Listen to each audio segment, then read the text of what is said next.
Senator Kennedy. Thank you all for being here. Ms. Solomon, I want to be sure I understand your testimony. Did I understand you to testify that anti-Semitism is worse under the Trump administration? Senator, thank you for your question. You don't have to thank me. Okay. Your best thanks is to answer. Okay. Well, I'll tell you that anti-Semitism has been rising, especially since the 2017 but has the Trump administration caused that? Is that your testimony? I wouldn't say the Trump administration has caused anti-Semitism. Has there been an increase since Trump has entered office? Yes. Do you see a causal connection there? Yes. Why? Trump has highlighted and platformed neo-Nazis and white supremacists. Okay. Mr. I can't see that far. Racklin. Mr. Racklin, I understood you to say that in answer to Senator Durbin's question, the spending reductions, reducing the federal budget would increase anti-Semitism. Isn't that what you said? No, I did not. I said that the constant threats to cut money to the Office for Civil Rights and the Department of Education prevents the federal government from adequately investigating anti-Semitism and other hate crimes on college campuses. So you think one way to stop anti-Semitism is to give people more money? Is that right? I think one of the ways is to actually fund people that are actually designed to investigate anti-Semitism on college campuses. What's there to investigate? We see it. We saw it. Did you watch television? Did you see what happened at Columbia? Absolutely. Yeah.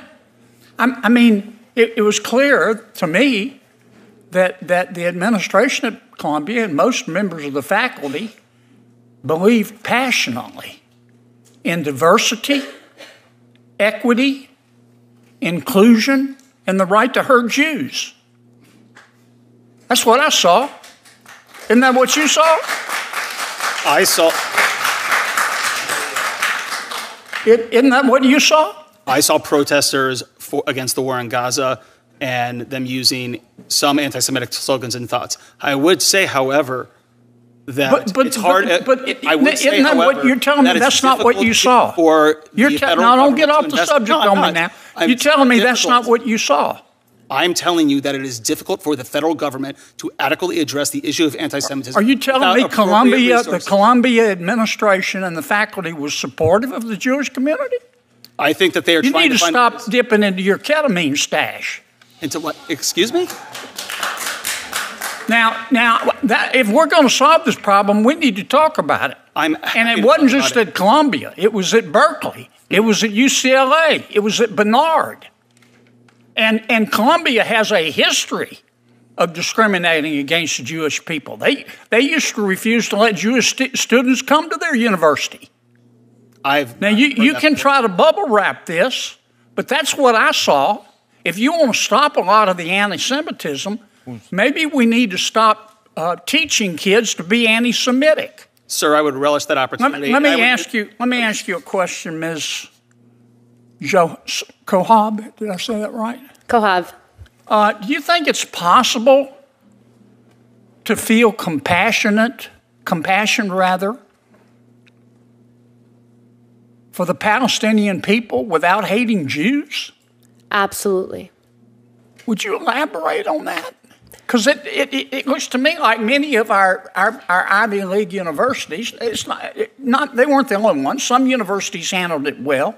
Vanderbilt, University of Chicago, Tulane. But it looks like the administration was teaching kids you got to pick a side. Mm-hmm. You either have to hate Jews or you have to be for Hamas. You can't be. There's no middle ground. Tell me what you saw. You've written a book about it. Maybe Mr. Rocklin ought to read it.